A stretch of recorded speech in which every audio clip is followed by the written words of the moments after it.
या पूर्वीच्या क्लासला आपण आदिवासी समाजातील कुटुंबाचा अर्थ या संदर्भात चर्चा केली. आज आपल्याला आदिवासी समाज व्यवस्थेतील कुटुंबाची वैशिष्ट्ये यावर विस्ताराने चर्चा करायची. तात्पुरती माईक बंद कर. माईक सगळ्यांनी बंद करा, डिस्टर्ब नका करू, आपल्याला अपलोड करावं लागतं.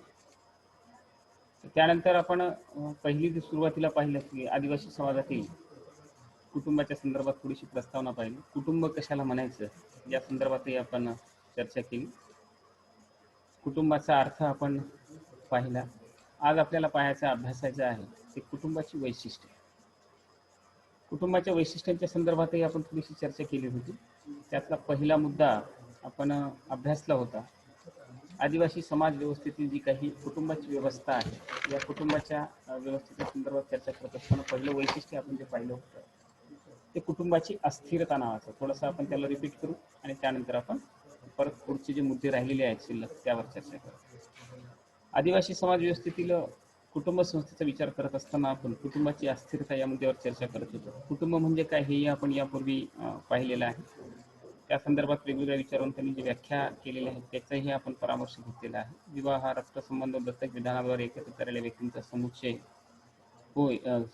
समुच्चय म्हणजे कुटुंब होय असं बर्जेस आणि लॉकने व्याख्या केली होती. त्यानंतर प्रजोत्पादन आणि संतती संगोपन हे उद्दिष्ट साध्य करण्यासाठी निर्माण झालेल्या निश्चित स्वरूपाच्या व दीर्घकाळ टिकणाऱ्या लैंगिक संबंधावर आधारलेला समूह म्हणजे कुटुंब होय अशी मॅकआयव्हर आणि पेज यांनी कुटुंबाची व्याख्या केली होती. त्यानंतर आपण पहिली व्याख्या पाहिली होती रॉबर्ट लुई यांची की कुटुंब म्हणजे विवाहावर आधारलेला असा सामाजिक समूह की ज्या समूहामध्ये माता पिता व त्यांची मुले यांचा समावेश होतो त्यास आपण कुटुंब असे म्हणतो. अशी ही व्याख्या आपण पाहिली. आज आपल्याला पाहायची आहे ती वैशिष्ट्ये. त्यातलं पहिलं वैशिष्ट्य आपण थोडंसं पाहिलं होतं ती म्हणजे कुटुंबाची अस्थिरता. आदिवासी कुटुंब संस्थेची ही वैशिष्ट्य आणि त्यातलं पहिलं वैशिष्ट्य आहे ती म्हणजे कुटुंबाची अस्थिरता. मुद्दे वगैरे लिहून घेतला. आदिवासी कुटुंब संस्था ही प्रगत समाजातील कुटुंब संस्थेची जर तुलना तिच्याशी केली गेली तर तेवढी प्रगत आणि विस्तृत स्वरूपाची आणि विकसित असणारी कुटुंब संस्था ही आपल्याला पाहावयास मिळत नाही. त्याची वेगवेगळी कारणं सुद्धा. तर आदिवासी समाज व्यवस्थेतील असणारी ही जी कुटुंब संस्था संचालित होत असते ही अस्थिर स्वरूपाची असं म्हटलं जातं. त्यामागचे कारण कोणते आहे? पहिलं महत्वाचं कारण आहे की इतर समाज व्यवस्थेमध्ये किंवा इतर समुदायामध्ये साधारणपणे ग्रामीण आणि शहरी समुदायामध्ये कुटुंबाकडे पाहण्याचा लोकांचा जो दृष्टिकोन आहे कुटुंब संदर्भात जी लोकांची मतं आहेत, धारणा आहेत, त्या कुटुंबाशी संबंधित असणाऱ्या प्रथा परंपरा प्रमाणे जी आहे की ती आपल्याला या समाज व्यवस्थेमध्ये किंवा आदिवासी समुदायामध्ये वेगळ्या तऱ्हेने पाहायला मिळतात. जसं आपण पाहिलं की प्रगत समाज व्यवस्थेमध्ये विशेष करून ग्रामीण आणि शहरी समाज व्यवस्थेमध्ये हिंदूंच्या असणाऱ्या विवाह पद्धतीचा जर आपण विचार केला तर हिंदूंमध्ये विवाहाला कराराचं स्वरूप प्राप्त झालेलं नाही. तर हिंदू धर्मांच्या मान्यतांनुसार जन्मापासून ते मृत्यूपर्यंत म्हणजे जन्माच्या पासून ते मृत्यूपर्यंत 16 प्रकारचे संस्कार केले जातात आणि त्या प्रकारांपैकीचा एक प्रकार म्हणून विवाहाला संस्काराचं स्वरूप प्राप्त झालेलं आहे.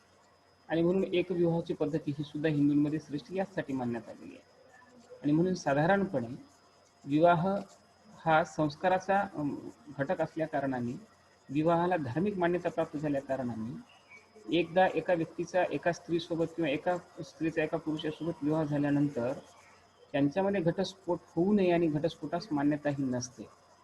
आणि साधारणपणे एका विशिष्ट याच्यापर्यंत पराकोटीला जाईपर्यंत हा घटस्फोट घेतला जात नसतो.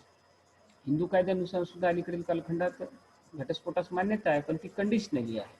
सरळ सरळ छोट्या मोठ्या कारणांसाठी कुठलेही स्त्री पुरुष किंवा ते दाम्पत्य एकत्रित आलेले दाम्पत्य हे घटस्फोट घेत नसतात. पण आदिवासी समाज व्यवस्थेमध्ये विवाहाला संस्काराचं किंवा धार्मिक मान्यतेचं स्वरूप प्राप्त झालेलं नसल्या कारणाने इथे विवाहाच्या माध्यमातून निर्माण होणारी जी कुटुंब व्यवस्था आहे ती कुटुंब व्यवस्था अगदी छोट्या छोट्या कारणांनी इथे स्त्री आणि पुरुष एकमेकांपासून अलग होऊ शकतात, एकमेकांपासून ते फारकत घेऊ शकतात. त्या दोघांमध्ये विवाह विच्छेद होऊ शकतो ज्यालाच आपण फारकत किंवा घटस्फोट किंवा असं म्हणतो आणि आदिवासींच्या भाषेमध्ये सांगायचं तर काडीमोड असं म्हणतो.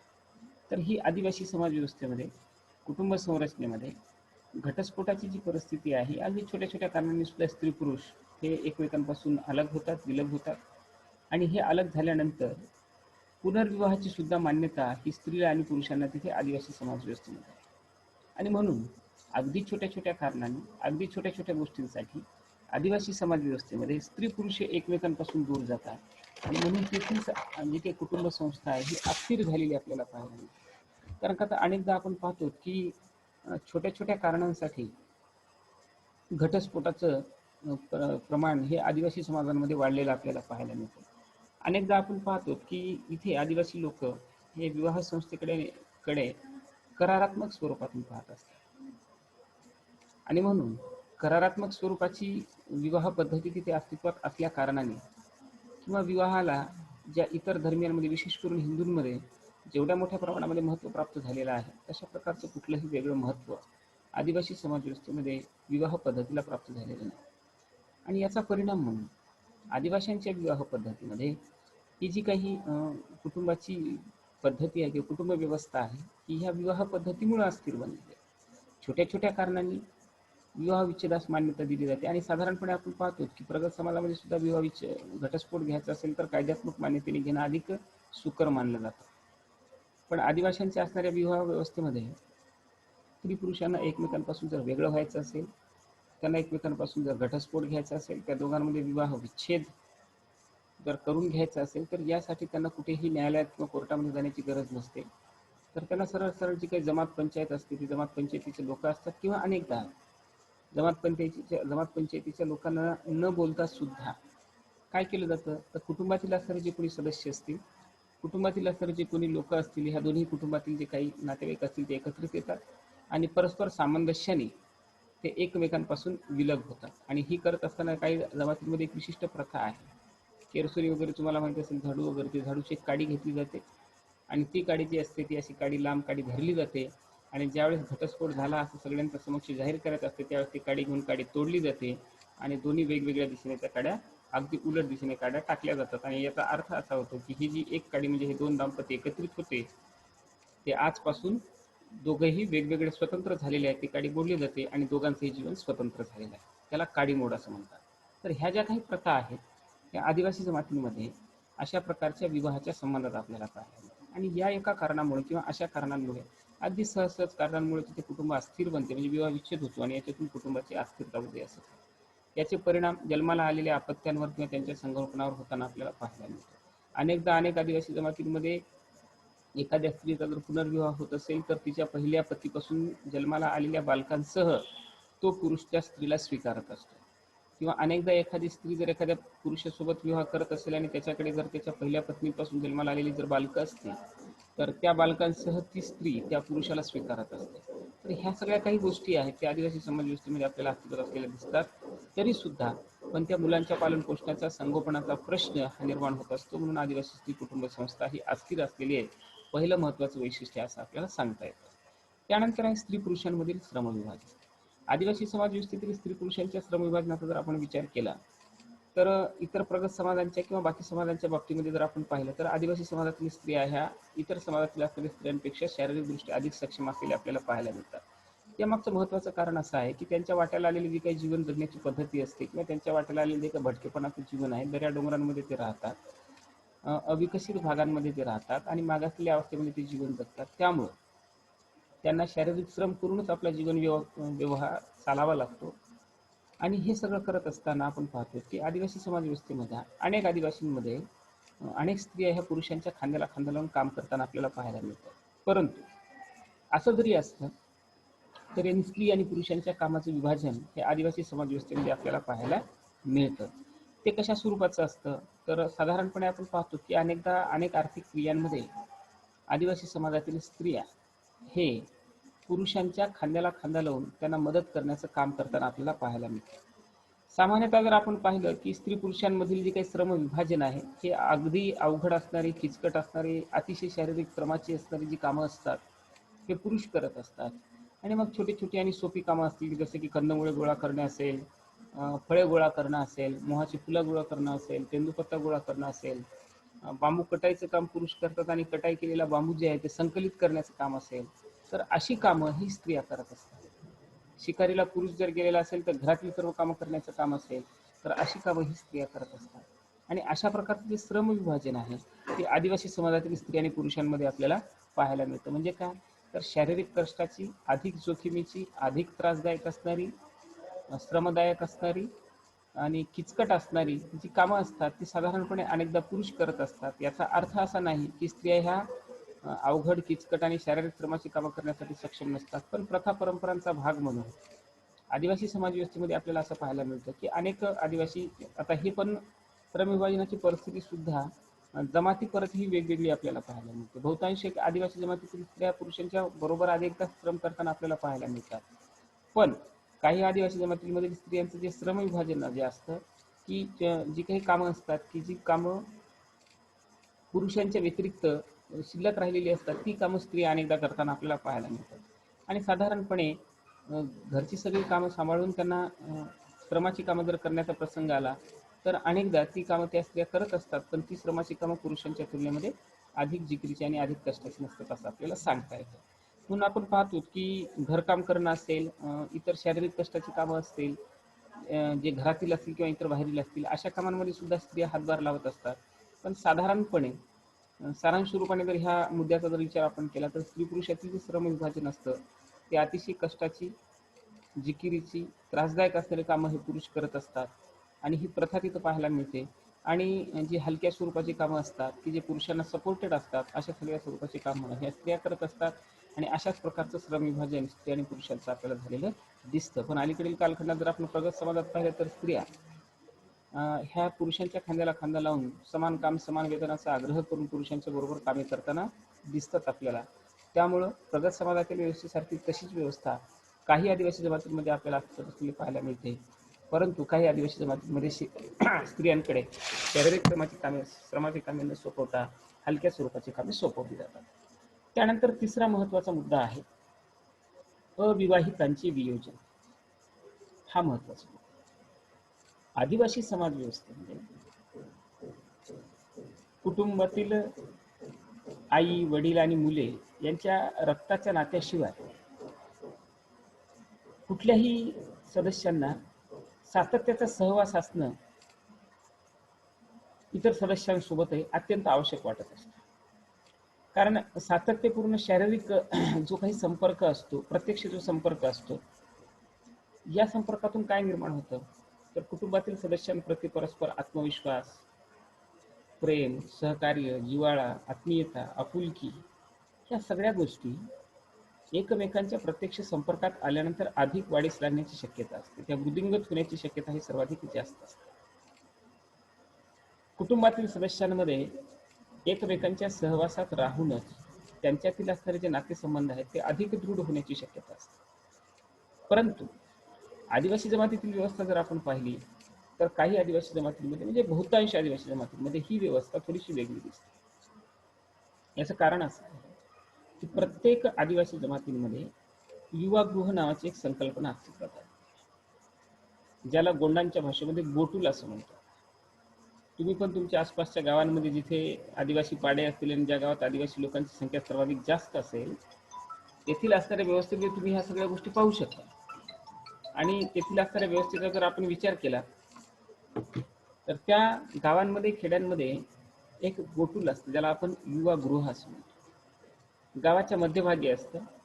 त्या गावाच्या मध्यभागी असणाऱ्या त्या युवागृहाची रचना सुद्धा विशिष्ट स्वरूपाची असते. कधी तुम्ही वेळ मिळाला आपला क्लास वगैरे झाल्यानंतर तुम्ही जरूर नेटवर टाकून पहा, विकिपीडियावर एक गोटूलचं चित्र येतं. ते गोटूलचं चित्र कसं असतं किंवा गोटूल कसं असतं तर आम्ही मागच्या 4-5 वर्षापूर्वी ह्याच परिसरात आपण राहतो तर आम्ही गडचिरोलीला त्या मेंढालेथा इथे गेलो होतो. आणि तिथे गेल्यानंतर आम्ही त्या देवाजी तोफांच्या गावी गेल्यानंतर आम्ही तिथील गोटूल पाहिले. त्यानंतर आम्ही तिथून सर्च इन्स्टिट्यूटमध्ये गेलो डॉक्टर अभय बंगजी यांच्या, तिथे सुद्धा आम्ही एक युवागृह आणि गोटूल पाहिलं. त्या गोटूलची एक विशिष्ट स्वरूपाची रचना असते ज्याला युवागृह असं म्हटलं जातं. आणि ते जे युवागृह असतं त्या युवागृहामध्ये अविवाहित असणारे त्या जमातीतील जेवढेही स्त्री आणि पुरुष असतात ते सगळे एकत्रित तिथे वास्तव्यास असतात. आणि केवळ जेवण करण्यापुरता संबंध त्यांचा आपल्या कुटुंबातील सदस्यांशी येत असतो. आणि पूर्ण व्यतिरिक्त वेळ ते सर्व सदस्य हे त्या गोटूलमध्ये व्यतीत करत असतात. जमातीतील असणारे तरुण जे अविवाहित आहेत असे स्त्री आणि पुरुष हे सर्वजण जेवणाच्या व्यतिरिक्तचा वेळ हा त्या गोटूलमध्ये किंवा युवागृहामध्ये व्यतीत करत असतात. आणि मग तिथे ते काय करत असतात, तर तिथे जाऊन हे सगळे लोक जमातीशी संबंधित असणाऱ्या वेगवेगळ्या ज्या काही कथा असतील त्यांची चर्चा करणे, सांस्कृतिक कार्यक्रमांची चर्चा करणे, नाटक वगैरे बसवण्याच्या संदर्भात चर्चा करणे, असे वेगवेगळे सांस्कृतिक कार्यक्रमांच्या संदर्भात चर्चा करणे किंवा वेगवेगळे सांस्कृतिक कार्यक्रम त्यांच्या माध्यमातून घडवून आणणे, एकमेकांमध्ये संवाद साधणे, चर्चा करणे. त्यानंतर संध्याकाळी रात्री वगैरे भजन कीर्तन किंवा त्यांची जमातीशी संबंधित असणारे जे काही पारंपरिक नृत्य असतील, पारंपरिक जे काही आविष्कार असतील, कला आविष्कार असतील, यांची जोपासना करण्यासाठी, त्यांचं संवर्धन करण्यासाठी त्यांच्यामध्ये भूमिका, त्यामध्ये भूमिका हे या सदस्यांची अतिशय महत्त्वाची भूमिका. आणि म्हणून हे जे काही युवागृह असते त्या युवागृहामध्ये अविवाहितांचे वियोजन झालेलं आपल्याला पाहायला मिळतं. कारण का ते युवागृहामध्ये अधिकाधिक वेळ व्यतीत करत असतात, त्यामुळे कुटुंबापासून ते दूर असतात. आपल्या कुटुंबातील सदस्यांपासून, नातेदारी संबंधापासून, नातेवाईक संबंध व्यक्तींपासून, त्यांच्या प्रेमापासून, सहकार्यापासून, आत्मीयता, जिव्हाळा या सगळ्या गोष्टींपासून ते दूर नसतात. सातत्यपूर्ण संबंधांचा अभाव त्यांच्यामध्ये आपल्याला पाहायला मिळतो, प्रत्यक्ष संबंधांचा अभाव त्यांच्यामध्ये आपल्याला पाहायला मिळतो. आणि मग ह्या अधिकाधिक वेळ जमातीतील जे तरुण असतात हे युवागृहामध्ये व्यतीत करत असतात. आणि याचा परिणाम म्हणून काय होतो, तर जी आत्मीयता आहे, जिव्हाळा आहे कुटुंबियातील व्यक्तींप्रती, ही थोडीशी कमी होताना आपल्याला पाहायला. पण याचं एक दुसरं बेनिफिट असं होतं, म्हणजे त्या तरुणांच्या दृष्टिकोनातून म्हणावं असं आपल्याला म्हणता येईल, किंवा फायदा म्हणता येईल तरुणांच्या त्या लोकांच्या दृष्टिकोनातून, ज्या ठिकाणी ज्या युवागृहांमध्ये हे तरुण असणारे अविवाहित स्त्री पुरुष एकत्रित राहत असतात, अनेकदा येथील त्या एकत्रित राहणाऱ्या तरुण स्त्री आणि पुरुषांमध्ये प्रेमाचे संबंध निर्माण होऊन अनेकदा त्यांचं रूपांतर वैवाहिक संबंधात होतं आणि त्याच्यातून नवीन कुटुंबांची निर्मिती होत असते. म्हणून युवागृहांची भूमिका ही अतिशय वेगळी असलेली आपल्याला पाहायला मिळते. आणि अगदी सहजरित्या त्या आदिवासी जमातींमध्ये जर ते जे नवीन जोडपं आहे ज्यांच्यामध्ये प्रेमसंबंध निर्माण झाले आणि त्यांनी जर असा आग्रह केला की आम्हाला विवाह करायचा आणि आम्ही एकमेकांच्या सहवासात राहण्याची इच्छा व्यक्त जर त्यांनी केली, तर जमातीतील सगळे लोक अगदी सहजरित्या स्वीकारतात.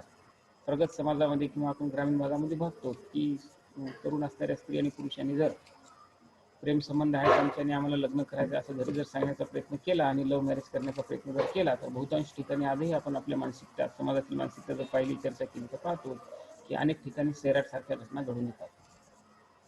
पण आदिवासी जमातींमध्ये ह्या सगळ्या गोष्टींचा इतका मोठा वाईट परिणाम होतो किंवा ते वाईट दृष्टिकोनातून त्या घटकांकडे पाहत नाही.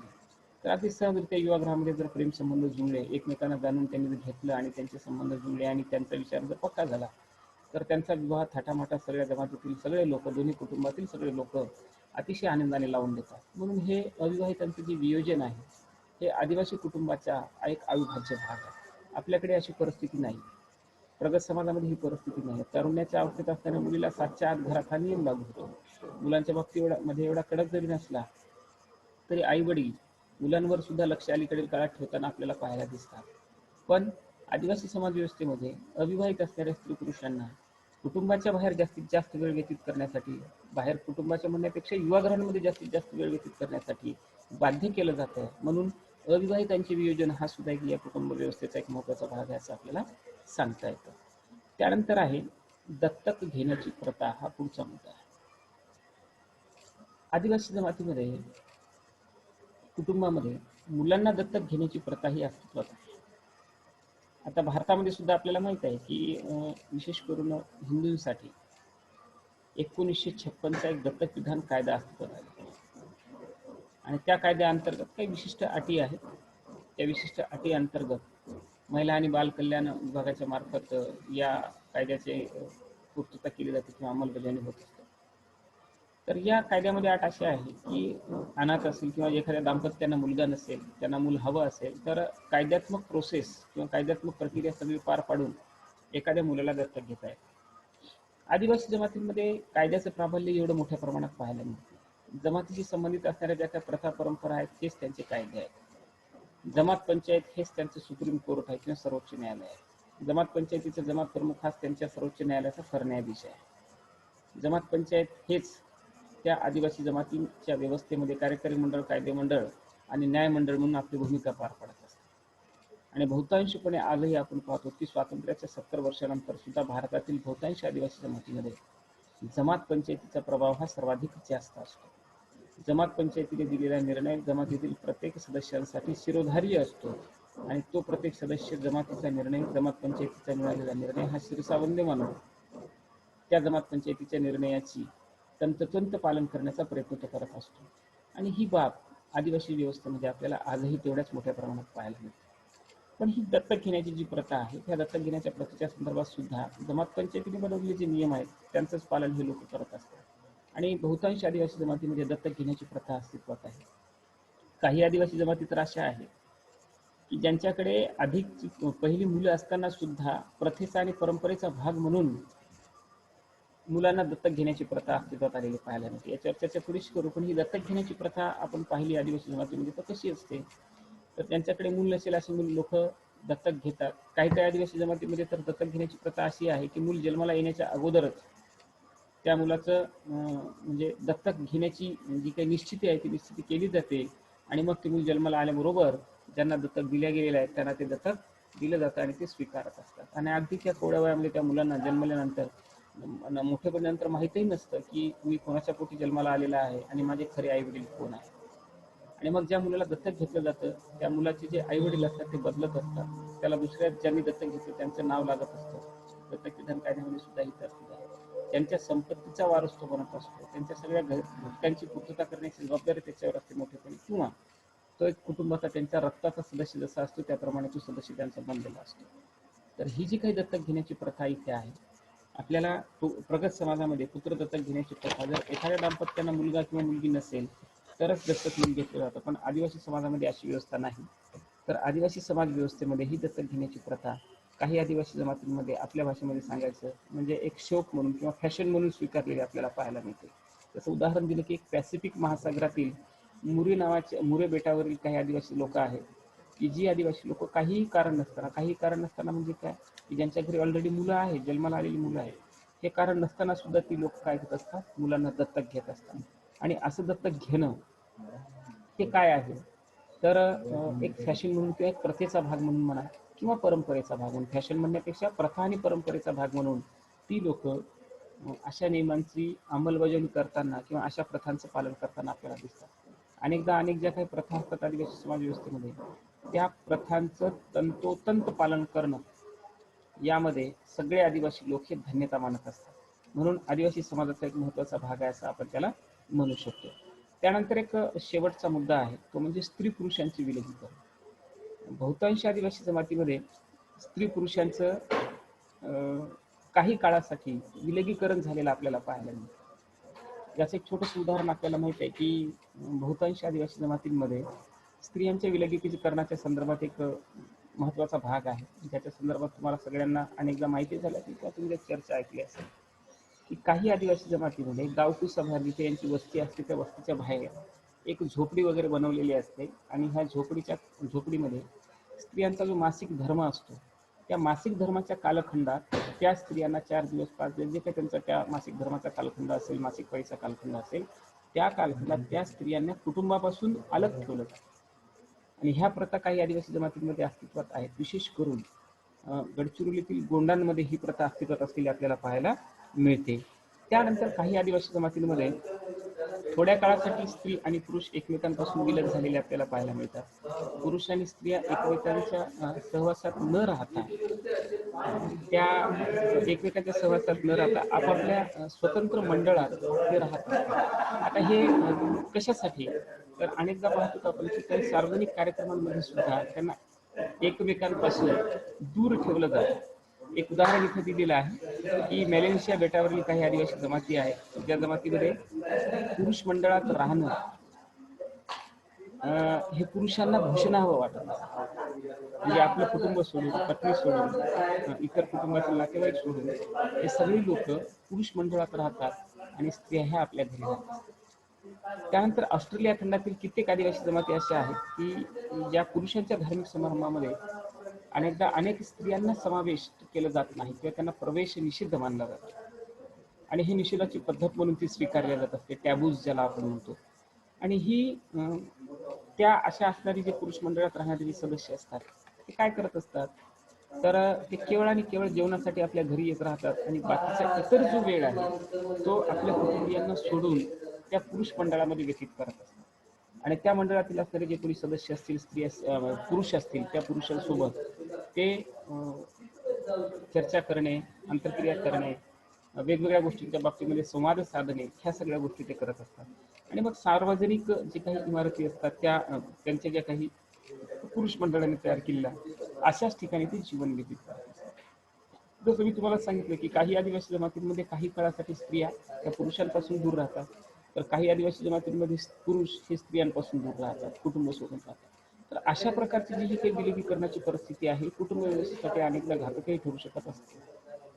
कल्पना करा की एखाद्या कुटुंबातील एखादी स्त्री किंवा एखादा पुरुष आपले कुटुंबीय सोडून, आपले नातेवाईक सोडून, आत्मस्वकीय सोडून जर इतर ठिकाणी तो वावरण्यासाठी राहत असेल किंवा दूर जात असेल, तर अशा ठिकाणची असणारी जी काही व्यवस्था आहे स्त्री पुरुषाची विलगीकरणाची व्यवस्था कुटुंब व्यवस्थेच्या अस्तित्वाचा प्रश्नही निर्माण करणारी ठरते. आपल्याला माहिती आहे समाजशास्त्राचे विद्यार्थी या नात्याने, एक अभ्यासक या नात्याने आपण नेहमी अभ्यास करतो किंवा आपण आपल्या कुटुंबाच्या बाबतीमध्ये हे नियम लावू करतो की कुटुंबातील एखादा जर सदस्य कमी झाला, कुटुंबातील एखादा सदस्य जर कुटुंबापासून दूर गेला किंवा विमुक्त झाला किंवा जर तो वेगळ्या ठिकाणी राहत असेल, तर कुटुंबाच्या संचलनामध्ये किती अडचणी येतात, कुटुंबातील सदस्यांवर होणाऱ्या संस्कारामध्ये किती अडचणी येतात, कुटुंबातील सदस्यांवर होणाऱ्या सामाजिकरणाच्या प्रक्रियेमध्ये किती अडचणी येतात, याचे अनेक उदाहरणे आपण आपल्या आसपासच्या आणि आजूबाजूच्या परिसरात आपण अनुभवलेले असते. म्हणून कुटुंब व्यवस्था व्यवस्थित आणि सुरळीत संचलित होण्यासाठी कुटुंबातील सर्व सदस्यांची भूमिका, कुटुंबातील सर्व सदस्यांचे योगदान, कुटुंबातील सदस्यांवर कुटुंबातील इतर मोठे असणाऱ्या सर्व सदस्यांचे संस्कार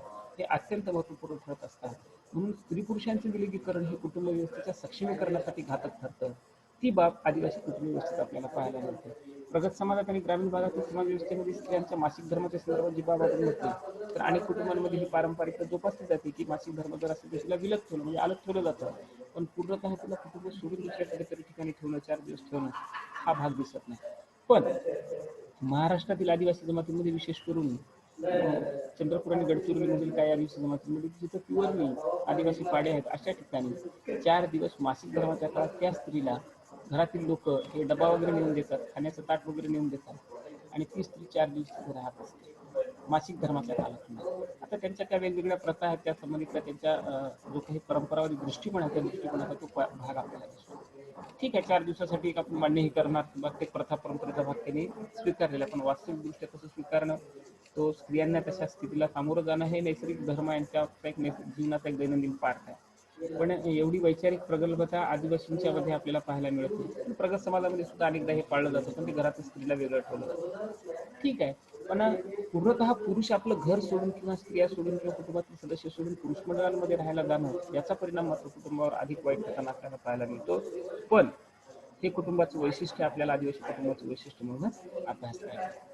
सारांश स्वरूपाने ही सगळी वैशिष्ट्य जर आपण आदिवासी समाज व्यवस्थेची पाहिली, आदिवासींच्या कुटुंब संस्थेची जर पाहिली, तर आपल्याला असं म्हणता येतं की प्रगत समाजातील कुटुंब संस्थेपेक्षा, ग्रामीण भागातील कुटुंब संस्थेपेक्षा आदिवासी समाज व्यवस्थेतील असणारी कुटुंब संस्था ही वेगळी आहे. वेगळ्या कोणकोणत्या अर्थाने आहे, तर स्त्री पुरुषांचं विलगीकरण आपल्याला प्रगत समाजातील कुटुंब संस्थेत दिसत नाही. स्त्री पुरुषांच्या एकत्रीकरणासाठीच कुटुंब संस्था अस्तित्वात आलेली आहे असा समज प्रगत समाजात. स्त्री पुरुषांचं अविवाहितांचं वियोजन इथं निश्चितच आपल्याला प्रगत समाजात दिसत. जे अविवाहित तरुण असतात याच्यावर अधिक लक्ष देण्याचं काम आपल्या समाजातील असणाऱ्या प्रगत समाजातील कुटुंब संस्थेत केलं जातं, आणि ते प्रगत समाजात आपल्याला पाहायला मिळते. 7च्या आत मुलींसाठी घरात नाही, पुरुषांसाठी सुद्धा तरुण मुलं असतील तर आईवडील अधिक दक्ष असतात की याच्याकडून कुठलं चुकीचं काम घडून येऊ नये. पण तिथे तसं नसतं, तर जास्तीत जास्त वेळ ते विवाहाच्या पूर्वीचा कालखंड हे स्त्री पुरुष गोकुलमध्ये म्हणजे युवागृहामध्ये पार करतात. म्हणून हे सुद्धा एक महत्त्वाचं वैशिष्ट्य त्यांचं आहे. तर ही सगळी एकूणच सगळे वैशिष्ट्य पाहिजे. अस्थिर कुटुंब भारतातील असणाऱ्या प्रगत समाजामध्ये कुटुंब व्यवस्थेकडे स्थिर समूह म्हणून पाहिलं जातं, पण आदिवासींमध्ये ते अस्थिर आहे, कारण छोट्या छोट्या कारणांनी सुद्धा तिथे घटस्फोट होतो. प्रगत समाजात ती बाब आपल्याला पाहायला मिळत नाही. म्हणून हे सुद्धा एक वेगळं वैशिष्ट्य प्रगत समाजाच्या कुटुंब व्यवस्थेपेक्षा आपल्याला तिथे आदिवासींचं पाहायला वेगळं मिळतं.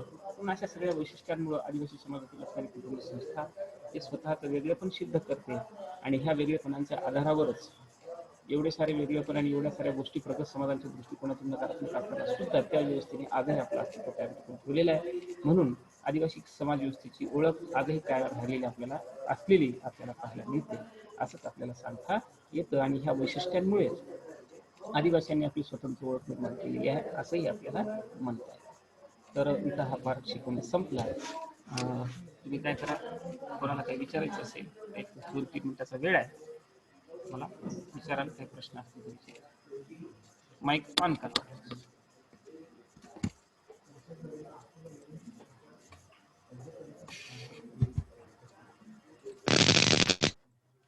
आहे का कोणाला काही विचारायचं आहे?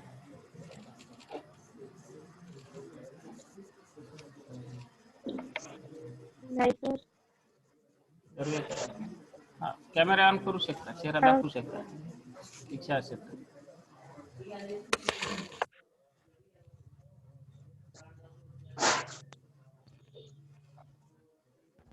काय बोलायचं आहे? विचारायचं आहे. दर्वेकर, डोंगरे, शेख, काय बोढाले का बोढाले, पारखी, पार्वती. समजलं का? शिकवलेलं समजलं आजचं? हो सर. हो सर. 15 तारखेपासून कॉलेज सुरू होणार आहे. जेव्हा कॉलेज सुरू होईल तेव्हा प्रत्यक्षात परत आणखीन आपण वेळ जर आपल्याला शिल्लक राहिला तर जे ऑनलाईन शिकवलेला भाग आहे तो सुद्धा आपण परत रिपीट करू. हो सर. हा, तुमचे काही प्रश्न वगैरे? हो सर. ठीक आहे ना. MCQ ची तयारी करत चला. काही MCQ वर आपण क्वेश्चन्स आन्सर्स वगैरे घेणार आहोत, मी पाठवेल तुम्हाला. थांबायचं मग. हो सर.